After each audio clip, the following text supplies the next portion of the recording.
Well, hi everybody, Scott Breen up in Absarokee helping out with news coverage as we have all hands on deck to update you on the latest flood information. Right now behind me here they are patching a hole they found in this bridge area and avoid the entirety of it washing out.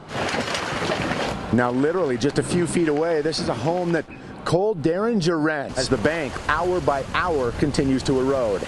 This is kind of where I used to park my truck, and you used to be able to drive a full car with on the other side of that. So this was 15 to 20 more feet into the river, towards it. Towards the river, yeah. It's been washed out. And it's been washed out. Of course, the National Weather Service tells us this flooding is unprecedented here in Absarokee, one of the worst across Montana to get hit.